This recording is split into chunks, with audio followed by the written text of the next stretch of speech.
Hello and welcome to the state of Kentucky. This is Bruce Maples. I'm the publisher of Forward Kentucky and your host for today's show. We are very excited to have two special guests with us today.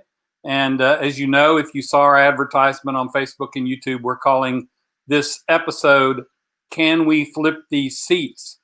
Because we've got two candidates on here who are trying to do that very thing. And we're going to see what they have to say about how their campaign is going, what their strategy is, and talk about what it's like to run to flip a seat in what has traditionally been or recently been a very red state. So we've got Hank Linderman and Josh Hicks with us today, and we're going to start with Mr. Linderman and bring him onto the show. Hank Linderman, welcome to the state of Kentucky. It's so great to be here in and on the state of Kentucky.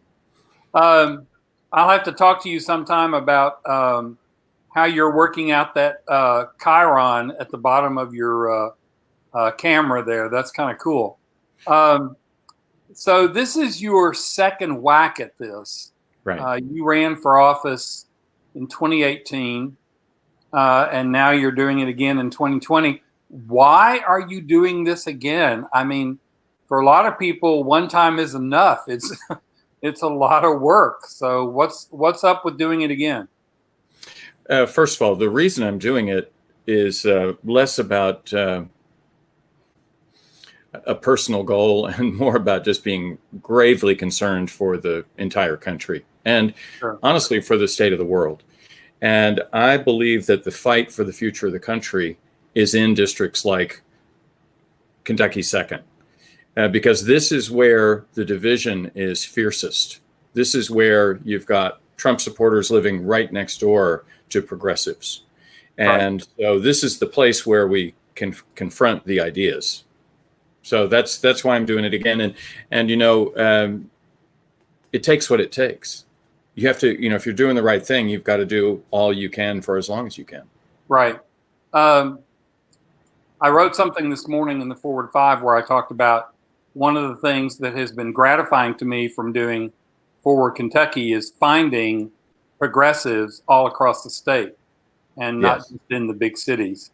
So I think that's important that people know that. You know, Bruce, there's since we've just said progressive a couple of times, a close friend of mine said to me recently, and he's a new citizen. He's from the United Kingdom and has been here for a number of years, but he's a new citizen. And he has been listening to all this. He doesn't love politics, but he says progressives are the new middle. Yes, I think that's probably true. I think that's a very powerful statement that we progressives need to promote that idea. We're the new middle. I want to put this up before I forget about it for all the people watching on Facebook or YouTube. If you comment, we can see it, and we may actually show them in the broadcast. And if you've got questions for our candidates, you can certainly post those in the comments as well. Well, let's follow up on that just a minute. Kentucky 2nd is not exactly all rural. I mean, you've got some cities in your district there. What sort of traction are you getting? Are you getting traction in the cities, in the suburbs, in the rural area? How's that going? You know, the way I'm getting traction is by reaching out to activists in each county. We have 21 counties: Davis, Hardin, Warren, Bullitt, Nelson, Barron, Boyle, Meade, Mercer, Breckenridge, Grayson, Hard, Hancock, LaRue, Washington, Garrett, Jessamine, Greene, Edmondson, Butler, Spencer. So we reach out to... That's very impressive. Well, and I even wrote a little song so I could remember that. But the point is that there are activists throughout the state in all of these counties, throughout in all the districts, and actually in all of our counties. So I'm reaching out to organize the 2nd district, which has been let go, honestly, for about 20 years by the Democratic Party. Yes. That's interesting because one of the things that I'm sort of on the warpath about is exactly what you said about the lack of organization in a lot of these parts of the state. I have good news about that later. Okay. All right. Well, go ahead and why don't you share that now? We're always up for good news. Well, the Kentucky Democratic Party has been yelled at for a number of years about not really taking care of the rural districts, the 1st, 2nd, the 4th, and the 5th. Right. some of that's understandable, that they didn't have the finances or whatever, but still. So apparently someone nicely asked them, why don't we do a rural caucus? And they agreed, and I've become part of that. And at the moment, it looks like I'm going to be the chair of the rural caucus, and I'm very excited to do that. I'll at least be the initial chair, and hopefully they'll all agree to elect me chair. So I think that's going to be an important way for the party to move forward, because we'll now have a voice from these rural districts. Absolutely agree. That's wonderful. So you're taking on Mr. Guthrie. Yes. Who's been there. How long has he been in office? He's finishing 12 years, I believe. Wow. Okay, so you're in a district that, like you said, is challenging, and he's been there 12 years, so it's not like he's a newbie. What's your strategy? You said you're reaching out to activists. How is that working for your campaign? I think it's working well. And, part of the message is getting folks to understand that whatever your beliefs are, they should be really concerned about having a congressman who has gotten very, very wealthy during his 12 years. He entered Congress with a net worth of around $422,000. It's now basically 12 years later. And from what we can tell, according to OpenSecrets.org, he's closing in on $11 million. Goodness gracious. Right. So he's kind of technically more efficient at gathering wealth to himself in government than Mitch McConnell. Wow. I was unaware of that. That's a heck of a thing. We should do another discussion about that, because it gets pretty deep. But yeah. Yeah. Well, maybe you and I, or you could write something for the site and we could post it. I'd love to. You had some things you wanted to share, so why don't we share those? Yeah, I'll show you. First of all, this will be fun. We had our first Black Lives Matter protest gathering in Litchfield, Kentucky. In Litchfield, Kentucky, I live in Grayson County. So Litchfield's our county seat. It takes me about 30 minutes to get there on country roads. And if you had told me there would be a Black Lives Matter event there the day before, I'd have told you were out of your mind. Well, we had the event, and a lot of people showed up, maybe 120 people showed up, mostly in support of the BLM group. There was a small group of protesters that were saying all lives matter and yelling at each other, that kind of thing. But this is the young woman that I bumped into when I got there. And I just love that picture. Oh, wow. And so that to me says all we need to understand about how Kentucky is changing. There's an understanding that the way Black people are treated has everything to do with the way the rest of us are treated. Yeah.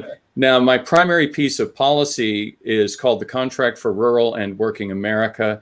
I'll show you, these are the headlines to it. It's 11 pieces, and there they are.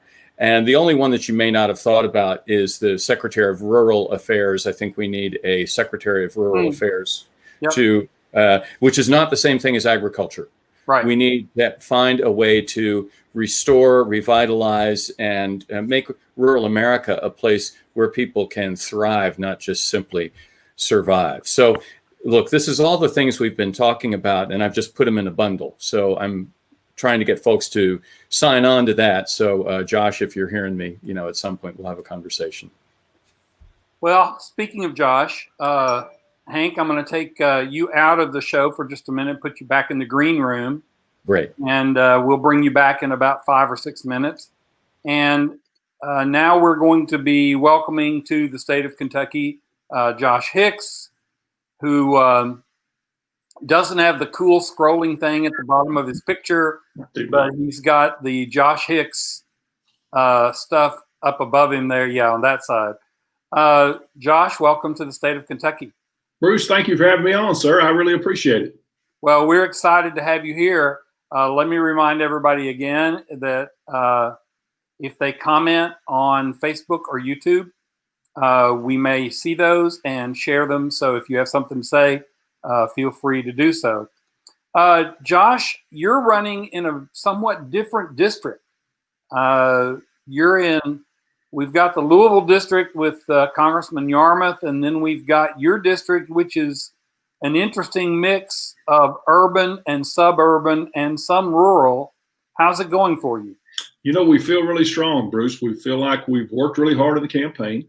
We've had a tremendous amount of support, and we're very grateful for all of our supporters. And, you know, we just know if we keep getting our message out, if we keep talking to folks, if we keep working hard, we can flip this seat back to blue.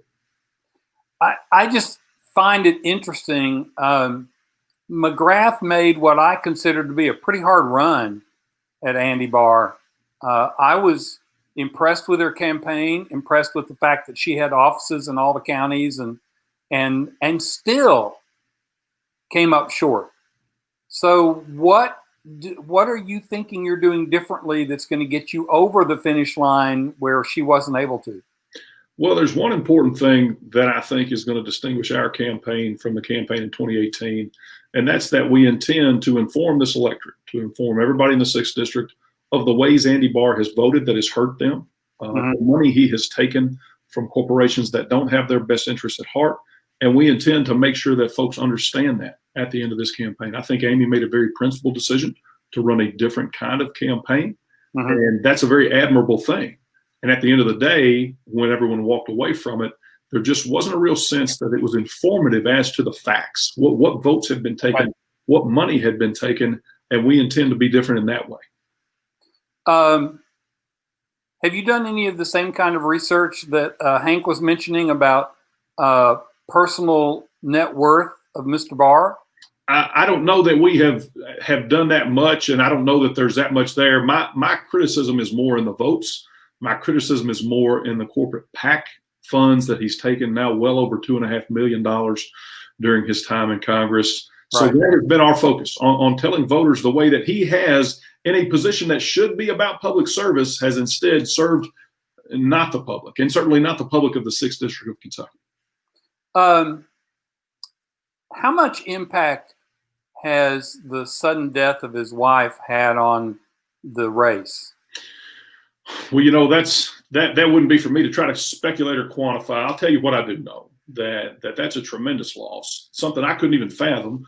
When it happened, Bruce, we put our campaign on pause. We canceled all of our public events. We pulled down all of our advertising out of respect for that situation. And because the last thing I wanted was his family, his children, to hear me on the television, to hear me on the radio, to hear me talking about politics at all. We are now back into campaign mode. And so we are back out talking about the things that we have to talk about to bring new leadership to Washington, D.C. The only thing I can say about this, Bruce, is I can't fathom even staying in the race. If this had happened to me, my wife Bethany had passed suddenly, I would have been so very thankful and grateful for all of the support that helped us get to where we were. But I'd have ended the campaign right there. I'd have went home and stayed with my kids. Yeah, I felt so bad for him and his family. And it was certainly unexpected and sudden. Before we even started the show, we had a comment about you that I want to throw up on the screen. This was pretty strong statement. And like I said, this was before we even started the show. So apparently Ms. Clare has some strong opinions there. What are you hearing from, I need to take that banner down. Hold on. Oops. What are you hearing from people about that, about your campaign? What sort of traction are you getting? You know, we feel like folks are really receptive to our message. You know, we have sworn off any corporate PAC donations. We're not accepting those, and we haven't sought out any of those. And I think it kind of speaks to Roseanne's comment. The rich and powerful have enough access already. They have been getting the benefit of the bargain for too long. You know, I'll give you the perfect example, Bruce. We are now in a position where we have nearly 180,000 dead Americans from a pandemic. Right. We have more than 40 million Americans have sought unemployment assistance. More than 1 million Kentuckians have sought unemployment assistance. 48% of Kentuckians are at risk of losing their homes because of their inability. Almost that same number have lost household income during this pandemic. All of those things I am telling you are the human cost of this pandemic. Wall Street is now on a record high, on its way to the most value that it has ever had. And if you need any more proof that our government is totally controlled by Wall Street, look no further. Mm-hmm. 40 million unemployed Americans, 1 million unemployed Kentuckians. Half of Kentuckians have both lost income and are at risk of losing their homes. And yet Wall Street is doing fine. And that's because Wall Street has all the friends in Washington, D.C. that it could ever want. And Right. what we have to do is send more people to Washington, D.C. who truly want to serve the public, the ones who are struggling, the ones who are suffering, because Wall Street's had its way long enough. So I have a question, and I have to admit, and I confess, I haven't looked it up, but we have 5 Republican congressmen in Washington. Did any of them vote for the HEROES Act that the House passed? Did any of them vote for help for Kentucky? Not that I'm aware of. I can tell you certainly my opponent did not. He did not. In fact, he promoted, sponsored, advocated for the Mitch McConnell bill that did not provide any assistance for Right. Kentuckians, for regular folks. Instead, just sought this ginormous transfer of federal tax dollars into the pockets of already wealthy corporations. And so that was where his mind was as people were struggling and suffering and anxious. And that just speaks to the reason that I'm running, Bruce. Yeah. Well, I hope it goes well for you. I'm interested in seeing what happens. Let's bring Hank back in here. And so here we have Hey, Josh. Hank and Josh. So let me ask both of you how you deal with the typical, what's the word I'm looking for? The typical propaganda or profile of Democrats in red counties. Because I know I get certain comments on the website that show what people think of Democrats. So how are you dealing with that in your campaigns and as you're out in the community? Either one of you. Go, Josh. Sure. So, the first inherent advantage I think I have, Bruce, is that I come from one of those rural counties, and I have my service in the United States Marine Corps. I have my service as a Maysville police officer, and I'm also 6'2" and 275 pounds. So I guess just sort of the person I am gives a lot of cognitive dissonance. If you have to try to hold in your brain at the same time that all Democrats are a certain way, but yet you're confronted with me as a Democrat, I think that immediately creates a little bit of an opportunity, because then I have to go and talk to them about why I think the National Democratic Party has not gotten it right. And I was asked on WKYT the other day, aren't you just going to go and do what they tell you to because that's your party? And I told Bill Bryant then, if I thought that they were already getting it right, if I thought that they were already doing what needed to be done, if I thought that they had the right kind of ideas for a district like this and places like where I'm from, I wouldn't be running this race. I have a successful law practice, and my wife and I have a very enjoyable life that didn't include politics other than, paying attention and watching what was going on. But I think they have gotten it wrong as well. And I think a voice like mine, coming from a rural part of this district, coming from growing up poor, coming, through a failure at my first attempt at college, service in the Marine Corps, service as a police officer, working full time while I got my undergrad, on into law school, and then becoming a successful businessman here in Lexington. I think that kind of broad range of perspective is important, and it's something that needs to be added to Washington, D.C. Hank, what about you? How do you deal with that where you are? Well, I'm not over 6 feet tall enough, not over 200 pounds. And I wasn't born in the county and in the district that I'm looking to serve. So I have a very different approach just out of necessity. I end up talking to folks. You can't tell by looking at someone whether they're a Republican or a Democrat. So I usually just would talk to people. And then if I wound up talking to someone who's a Republican, there's a group of them that are impervious to any discussion. They just don't want to talk. And I've tried, but I've learned it's a waste of my time and theirs too.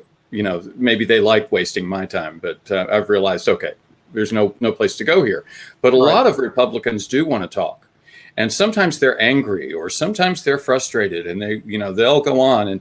And so I listen very carefully for something I can agree with. And once I find something I can agree with, and we discuss that, now they start to like me. And one of them said to me, you know what? I like you. You're a problem solver. And that's the way we're going to have to face a lot of this. I talk about my ideology. I'm very focused on being a progressive, my progressive ideology, but it's a guide, not a goal. I think if we can, do you know what I mean? That I'm looking for, the goals we have are things like we need to reduce the cost of medical care by, I say, about 40%, because that's what the rest of the developed world has been able to do. Now, I believe we're only going to be able to do that through some sort of single payer system. But if there's another way to do it, if there's a conservative idea that works, that gets us there, what do I care? And I don't. So problem solving, I think, is a way that, but let's face this, we are really in a tribal situation. However, it's starting to fracture. I was driving out of my place, heading out to an event, and I live on a chip and seal road, and there were lots of folks on golf carts. So there was a golf cart with 2 men in front and 2 women in the back, and they had to pull over to let me pass because it's a little road. And so I stopped to say hi, and I hadn't met them before. And I introduced myself, and we talked a little bit, and I said, by the way, I'm running for Congress. Oh, really? And I said, yeah, I'm a damn Democrat. And that shortens the conversation. Because anyway, the men got looks on their faces, but they were still friendly. The wives in the back said, so are we. So all of this is in play. I think, Trump was up 30 points over Biden not very long ago. He's up by 9 now. If he gets down into +5, +6, all of this is in play. Yeah. So let me ask you about that. Obviously, everybody in Kentucky, with the possible exception of John Yarmouth, tries to make the race local, tries to talk about the issues in the local area and your compact for rural America and talking about the problems that need to be solved and so on and so forth. How much do people try, or do you ever bring up Trump or bring up the Republicans in Washington, or do you just try to ignore that? I go wherever they want to go. It doesn't matter. If someone wants to talk about Trump, I don't mince words about it. And I say, look, I don't really care about his personality, because I don't. And, he's entertaining, at least. And a friend of mine said, he's a genius at something. So that's all good. But I say, candidate Trump said he would cut the cost of drugs by $300 billion by having Medicare or Medicaid or Medicare negotiate all the prices of drugs. It would save $300 billion. And at the time he said, President Obama won't do that. He's afraid of the drug companies. Well, I'd be in favor of that if President Trump came up with it. Of course he didn't. He's a grifter. Let's be real. So, Josh, what about your area? You've got, let me back up on something. So Hank was talking about how he's trying to win his race by reaching out to activists and so on and so forth. You have a different situation a little bit because you have I think, a stronger Democratic presence there. What are you doing to win your race? Just being authentic, Bruce, just telling people who I am and what I believe, coming at it from a position of empathy and compassion and an understanding that our politics are broken, that there is something seriously wrong in Washington, D.C., that, corporate special interests have gotten their way, have gotten to buy politicians, have gotten into this campaign finance game in a way that makes it totally uneven, that we see campaigns no longer run on policy proposals and ideas, but instead run on who can garner the most support, who can raise the most money, who can put the most ads on television. And it's a dangerous place to be. It's a dangerous place to be where regular people who might have good ideas, who might have common sense solutions, are totally shut out of the democratic process and totally incapable of running what people would call a credible campaign. And it's dangerous. We're moving towards a stratification that we don't want to see in this country. We're moving towards a wealth gap, not just in our economy, but a wealth gap in our politics. And that is dangerous. And so, I go out and I tell people why I'm running. I'm running because there aren't voices like mine in Washington, D.C. I'm running because I want to stand up against these special interests that have gotten their way. I'm running because I don't feel like politics are working for regular men and women. And what that means is those regular men and women don't feel connected to the politics. And why should they? They haven't been seeing the benefit. They haven't been getting the opportunity. They haven't been heard. They haven't been seen. And so I go out and I'll engage. And like, hey, if a Republican wants to come up and talk to me, more than happy to. And I'll tell them where I'm coming from, tell them why I believe what I believe. If a Democrat wants to come up and talk to me, I'll tell them where I'm coming from, tell them why I believe what I believe. And I'm going to be me the whole way through the race. I'm just going to be authentic all the way through. And I think that is also something people are really, really craving. It's just an authentic voice, someone who really just tells you what they think. So what are you two doing during the pandemic? I mean, when I ran, the whole thing was knocking doors, and I loved it. I have to tell you, I wouldn't run again because I'm doing what I'm doing, but I loved campaigning. I loved getting out and meeting people, knocking on doors.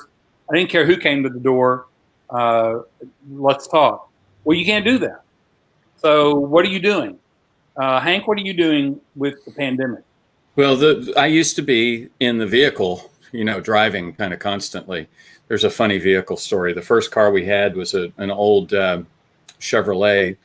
And my wife and a friend of ours went to Elizabethtown to paper the town and did that. And it was 95 degrees out and the car's air conditioning didn't work very well. And we got back to the house and Dave and I got out of the car and left our doors open because the car smelled like hot men, which is not very nice. And we got into the house and we all collapsed. I got up in the morning and Dave's and my car doors were still open. The battery was dead, and all the food that had been in the car had been gotten at by raccoons.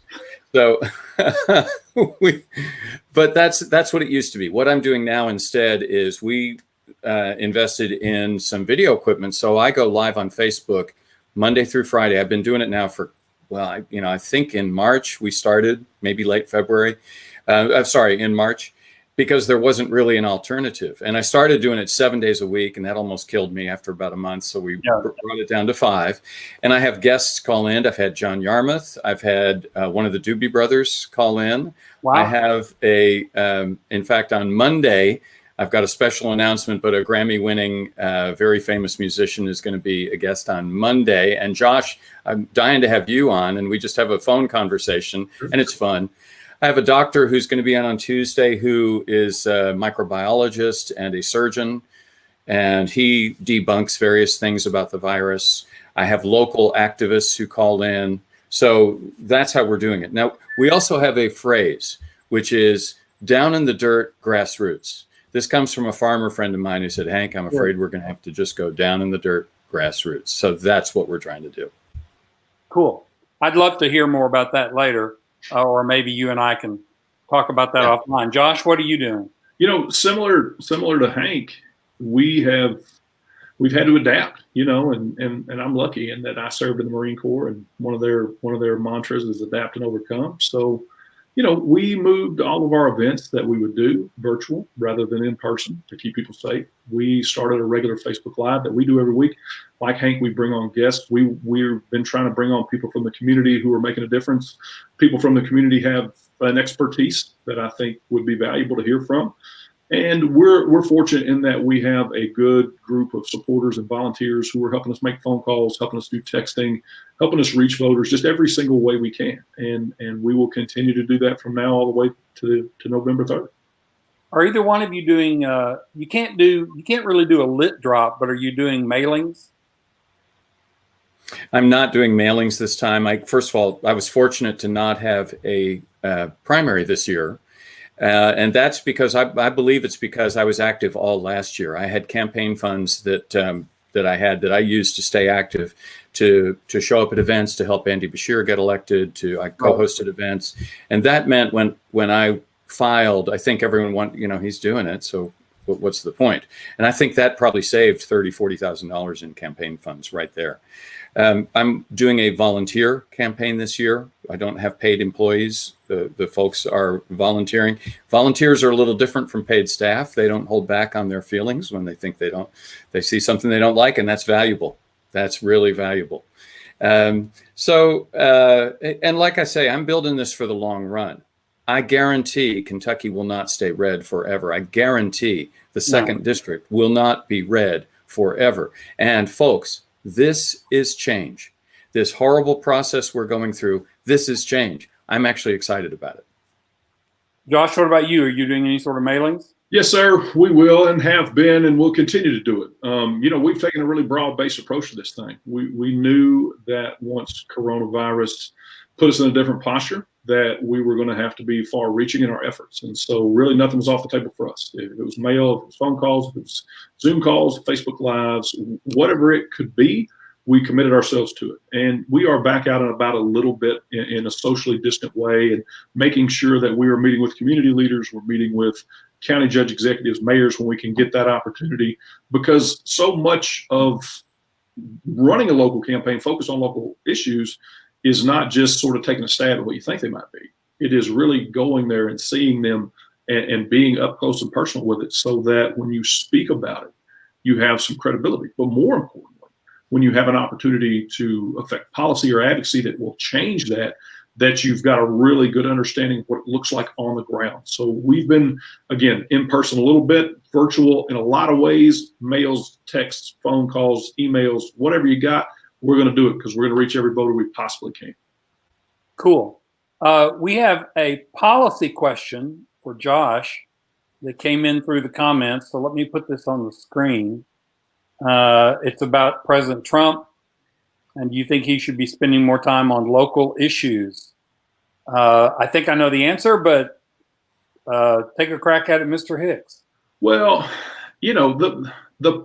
I think our congressmen and women and senators should be spending more time on local issues. My idea of our electoral politics is that the president, the executive branch, has sort of an overarching obligation to the entire country as a whole. Right. And that means everyone in the country. And so we can debate whether or not we are getting that now. Focuses on trade policy and external threats. That makes sense for a president. But what I hesitate to say that I agree with is seeing federal elected representatives, congressmen, senators, who choose to ignore the local issues that are really devastating people's lives. The opioid epidemic, the lack of broadband access, the lack of quality jobs that pay, the lack of access to healthcare, the lack of all the things we lack in a place like Kentucky's 6th District. When I see the person who is constitutionally designated to deal with those local issues instead focusing on those external factors to the exclusion of those issues, that's where I have a big problem with it. Yeah, I'm fascinated with, like I said, they didn't vote for the HEROES Act. They haven't been pushing for any sort of solution, and their home state is dying. I mean, the unemployment. There was a story recently where a gentleman who works with evictions warned the state legislature that there's going to be a tsunami of evictions coming in just the next month or so if something isn't done. And I don't necessarily expect Mr. McConnell to be focused on that, but I do expect our 6 Congress people to be raising Cain about it and saying, why aren't we doing something? So I want to be respectful of your time. Both of you have campaigns to run and people to see and things to do and so on and so forth. So I want to thank you both for being here. I do have a question. I have 2 questions. One is there anything I didn't ask you that you wish I had? Okay. Not really. No, I think we're good. Okay. How about you, Josh? I think we're good, Bruce. And I just appreciate the opportunity to be here and answer the questions that you got. Well, and of course, this show it's live right now, but the recording will be available on YouTube and Facebook. So you're both welcome to share that, in your campaigns and however you want to do that. So I have the same question I always ask candidates whenever they're on. So I'm going to ask both of you this question. I'm going to go first with Hank. Hank, you're standing on my virtual front porch. Tell me why I should vote for you. Very simply, people don't have as much power as corporations. Okay. It's that simple. It's that it just seems that people, this was said to me by someone in the 2nd District, a little old lady, and she said, it just seems that people don't have as much power as corporations. Exactly. I don't take corporate PAC money. I will not take corporate PAC money. Not that corporations are bad, but we need to rebalance that equation so that we the people have some actual voice in the way our lives can be run. Josh, what about you? You're standing on my virtual front porch. Why should I vote for you? Bruce, I would ask you if you would like to have a representative that you feel will be accountable to you and not a corporation and not a party and not any leader of that party. But if you would like to have someone representing you, someone looking out for your interests who was accountable to you and you only, would you be interested in that, Bruce? Yes. If you're interested in that, then I would love to have your vote because that's exactly the kind of representative I'm going to be. Excellent. Hank Linderman, Josh Hicks, thank you both for being on the State of Kentucky, and good luck. I really want to be able to call you up and congratulate you after the election in November. Thank you so much for having me. Whatever happens, I do want to say, Bruce, whatever happens, what we're doing here, campaigns end. The campaign is going to end November 3rd. What I hope Josh is talking about as well, it's definitely what I'm talking about. This is a movement. This doesn't stop. The work does not stop November 3rd or 4th, okay? The work must continue. So however things go, I'm going to keep working. That's a great ending statement, and I think we're all committed to that. So the movement keeps going, the work keeps going, and the change has got to happen. Thank you all. Thank you, Bruce. Take care, Bruce, and thank you for all you're doing. Good to see you, Hank.